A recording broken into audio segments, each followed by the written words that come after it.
Right then, just wanted to kind of show you what's in my sailing kit bag, just to kind of show you kind of the different things you can get to keep yourself comfortable on the water. Obviously I've accumulated quite a lot of stuff over the years, and you don't need anywhere near as much stuff as this, but I just thought I'd kind of go through it and you can kind of decide for yourself what you might want to get, what you might not want to get. So I'm starting with the winter gear, and I'll do another video for the summer stuff, and let's just jump straight into it. Basically, obviously you want some kind of base layer to start off with. Now, generally pick some kind of lycra, but actually sailing manufacturers do some kind of warmer stuff, and what I've got actually to start off with is this Rooster Poly Pro stuff, which is kind of like a lycra outer, and then it's got like a kind of soft fleecy liner, and that just keeps you a bit warmer.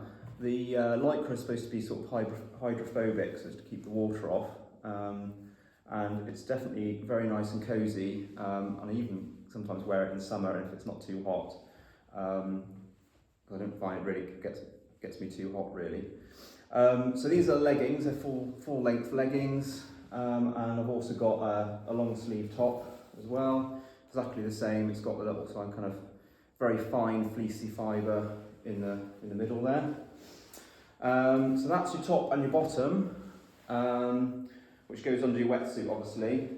Now, I mean, you could come up with something else. Obviously you could get just some normal sort of lycra top and leggings to go underneath. A lot of people wear swimming costumes. They're obviously not quite as warm. These are good, but they're pricey.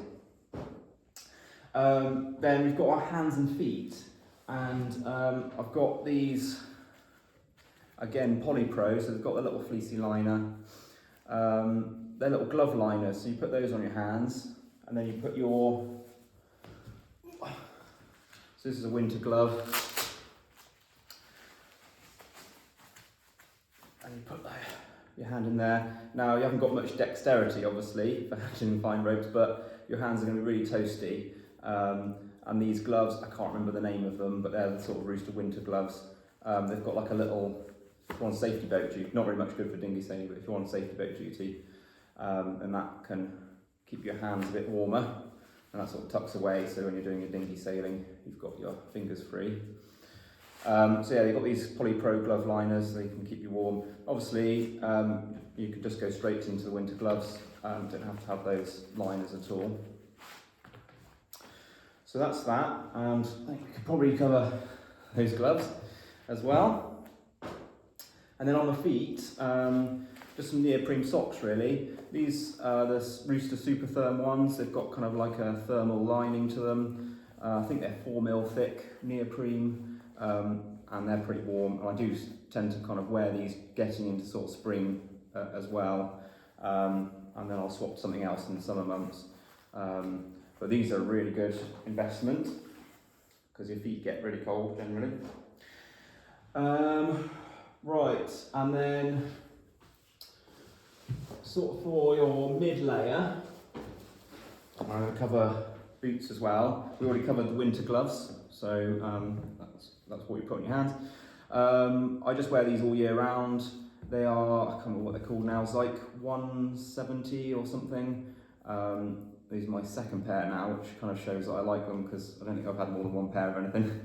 I've moved to these low cut boots just because I feel they make me feel a bit more nimble in the boat, but you also can get the higher cut ones, which you might find more comfortable. I don't think there's much difference in warmth particularly. Sometimes they are a bit thicker in sort of the neoprene, but as long as you get a good pair of neoprene socks, then these are fine all year round.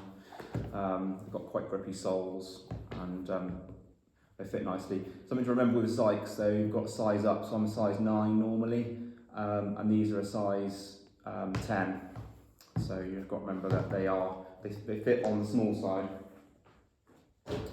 So right, so for our main sort of wetsuit setup, I really like, and so do a lot of sailors really, the kind of long john with additional top setup. So Long john is basically long legs all the way down to the ankle, but no arms at all, so it's sleeveless.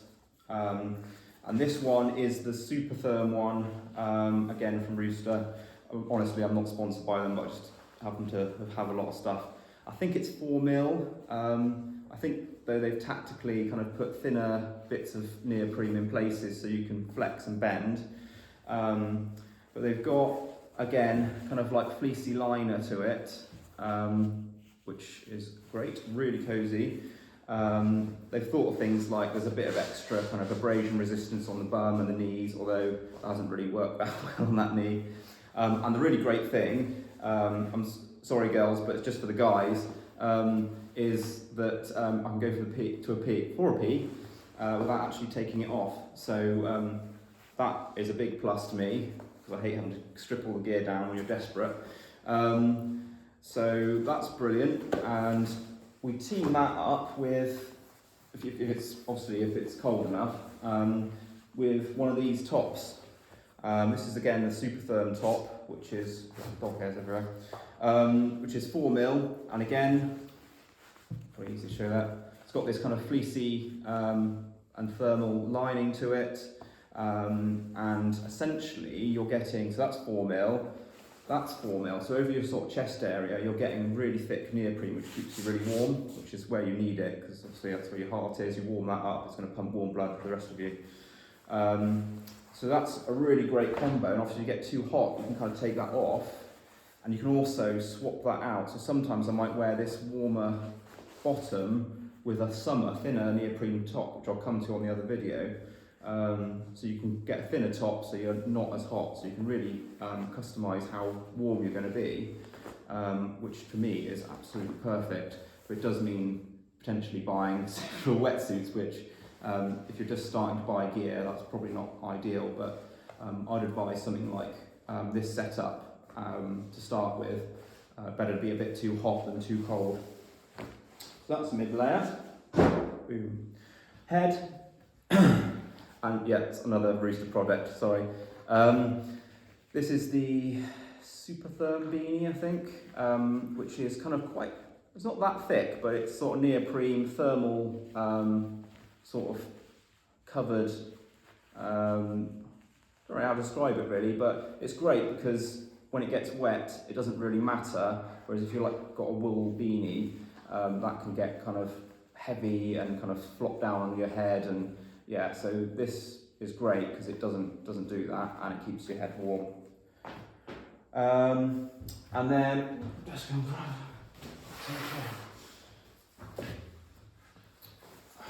some kind of spray top.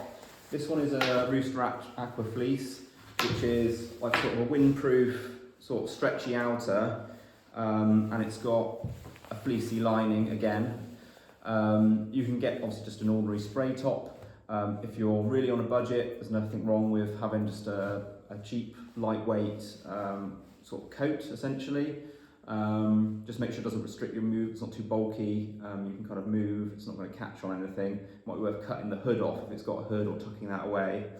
But this is great, it's got a fleecy line, it's pretty warm, it's windproof. You can kind of cinch up the neck as well with this elastic. So that's an excellent buy, and this has lasted me a really long time actually. It's starting to get a bit worn on the chest there, but that has been absolutely brilliant.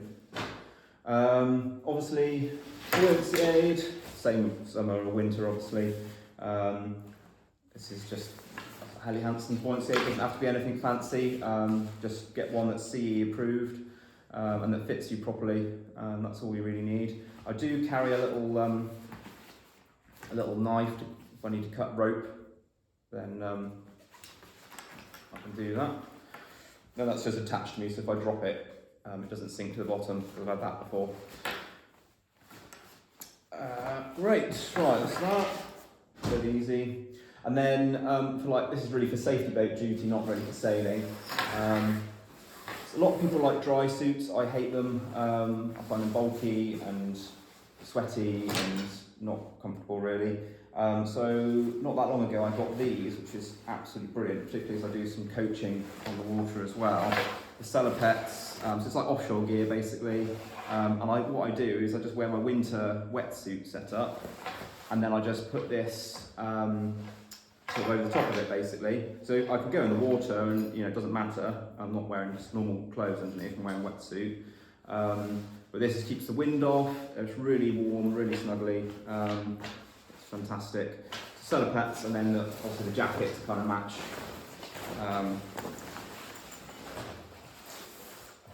Yeah, one over the other. And that's it really for winter gear. And then I'm going to do another video on summer gear. So listen for that one. Oh. Right, hello again. Right, I'm just going to go through the summer gear now. And again, going to start with the base layers really. And this time, instead of sort of having a warm, thick, sort of fleecy liner, I've just got some plain old Lycra leggings. These ones are just they're not even a sailing brand, they're just Sondico. I think I got them from Sports Direct or something like that. And they're not particularly expensive, I don't think. So you can obviously wear some of those. And I do have also some shorts legged ones. And depending on how hot it is, I suppose, I might go for these or those. Usually team those up with a pair of shorts, which I've got in a minute.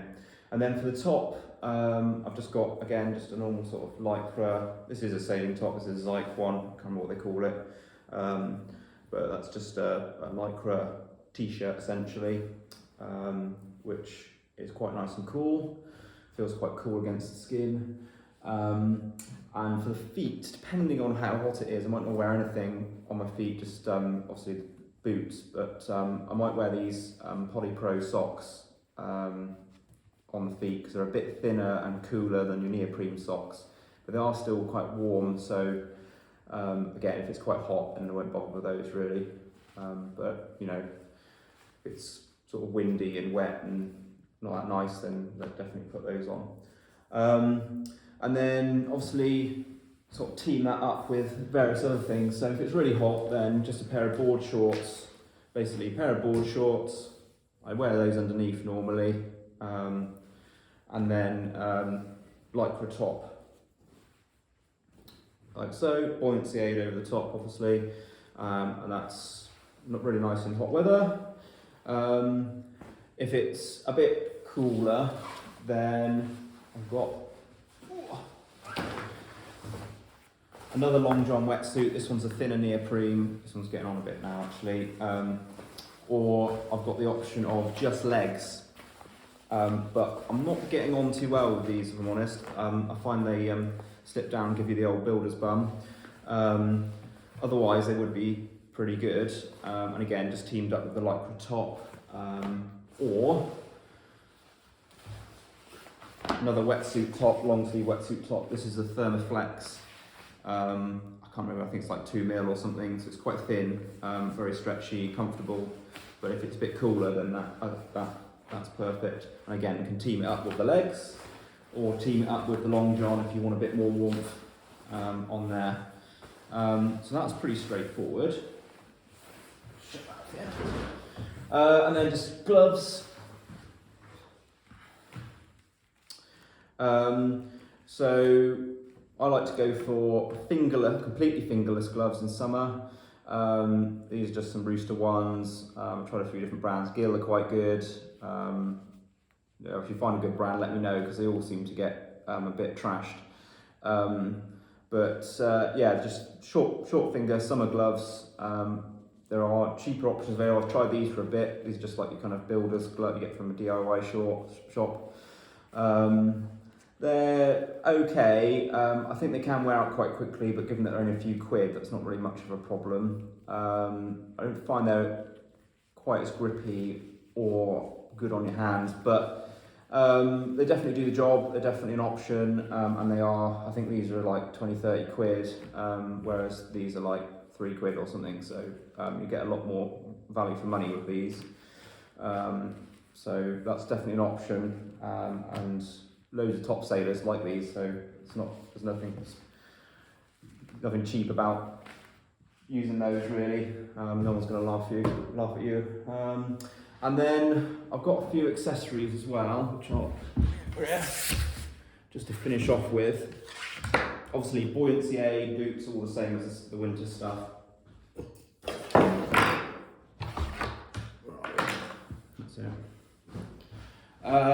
So something you might want to consider is hiking pads. These ones just slide in the back of your wetsuit basically and Velcro in, and then obviously your leg fits on there and they work that way. You can also get ones that are inbuilt into various options, either full wetsuits or sort of dedicated hikers, which are usually 3/4 length with straps sort of thing. These I've not really got on with that well. So I'm probably open to trying something else, but I'm not really a big fan of buying dedicated hikers either. So I'm probably going to try something else at some point, but these ones haven't really done it for me. But other people like them, so they might work for you if you try them. I think I bought them a bit too long for my leg actually, so if they're a bit shorter it might be better. But obviously in a trapeze boat, on a trapeze harness. But I'm guessing if you're watching this video, you probably know what to wear if you're always sending one of those. Just a sort of towel, microfiber towel,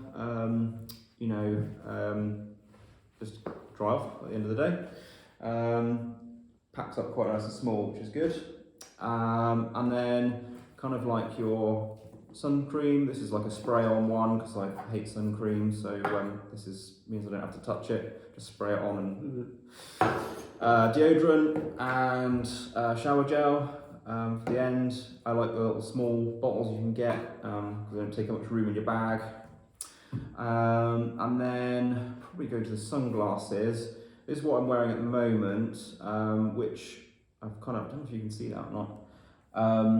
That's just a bit of actually fishing line, Dyneema fishing line. I've just drilled a tiny hole in the end of each and then just sort of tied that in. It's just about big enough so I can get it on. Try and put it on glass. Like that. So they won't come off because I've lost a few pairs of sunglasses. Even if it's a light wind day and you think, oh, it's going to be alright, it's quite easy to lose them over the side. So yeah, they've not come off yet. They're really comfortable. I don't even notice that the line's there. You can wear hats with them comfortably and everything. It's not a problem. So that's the best setup I've had so far. Before that, I had these sort of gill floating ones, which some people like. I didn't really get on that well with them, mainly because when they're on your head, you've just got this kind of long sort of ponytail thing, which I found was flipping around and just annoying me. So yeah, I didn't get on too well with that. This has been the best thing I've done so far, and fishing line's pretty cheap as well, probably a lot cheaper than that. And then I've got, this is just some oxide tape, which you just get from like a climbing shop or something. And I don't need this for club racing, but if you go into like a nationals or something where you're doing multi-day, sort of hard sailing, day after day, particularly if it's windy, your hands can get absolutely trashed and you start getting blisters and stuff. So I just kind of tape up where the skin's starting to get damaged. You just tape up just to stop it basically getting worse, and kind of, if it is sore, then that helps a bit because you're handling rope still even with sore hands, so that's quite good. And then lastly is just a sailing watch, which you can just have a normal sort of stopwatch like this. These are brilliant, but you don't need anything like that. Just a normal stopwatch will be fine. And just as the countdown for the start, it's got the time on it, etc. And it's just got a nice big display that you can read. It does the sort of 5-4-1 sequence nicely. So that's quite a good. It was quite a good buy, but as I said, you can just get away with just a digital watch. There's no need to splash out. Probably a good Christmas gift or birthday gift, that is. And that's it, I think. So yeah, obviously I've kind of got quite a lot of Rooster gear, which I'm not sponsored in any way, and they're not necessarily the best, but they do pretty good gear. I found that throughout the range, their quality is pretty reliable. So whatever you buy, it's going to be like a good product, really. But there's other brands, Zyke, Gill, Musto, Helly Hansen. Like my previous wetsuit was Helly Hansen one, that's been brilliant, that's lasted so long. I almost bought one again, but I decided to try the Rooster stuff. So there's all sorts of brands out there, but you don't need to splash out on that. You could get a supermarket wetsuit, but you just got to bear in mind that it's obviously going to be quite cheap. It's still going to keep you warm. The main features you get by spending more are things like thermal linings, and sometimes they put like thinner neoprene panels where you're stretching, so it makes movement easier. Things like that, abrasion resistance in areas that need them for sailing. So you don't need to splash out, but just get like a supermarket or beachfront wetsuit will do you. Particularly if you team it up with some good base layers and some like a spray top and things like that, and things for your hands, things for your feet, things for your head, just to kind of keep you warm essentially. Because the more comfortable you are, the happier you'll be out in the water and you'll enjoy it more. And sailing's one of those sports you can do it all year round. It's nice to do it in the summer, but we do carry on racing here in the winter. We do carry on sailing here in the winter, and that's one of the best times to sail because the water level's high and there's no weed. So it is really good to have the right gear to keep you warm, happy on the water, so you feel that you can kind of sail all year round. But yeah, don't feel you have to get Rooster stuff. I mean, I've just, that's what I've got. But there's other brands out there that do almost exactly the same things, and they might do it cheaper or whatever. So you can kind of shop around a bit. There's usually ways of getting around, not spending out too much. As I said, you don't need multiple wetsuits or things like that at all. But if you do have the money, great. It's going to really keep you comfortable, and you can have loads of options to kind of take layers off or put layers on, depending on the weather, and that's going to make you happier on the water, because you're not thinking about how cold or whatever you are, or too hot, whatever. So that's it really. I mean,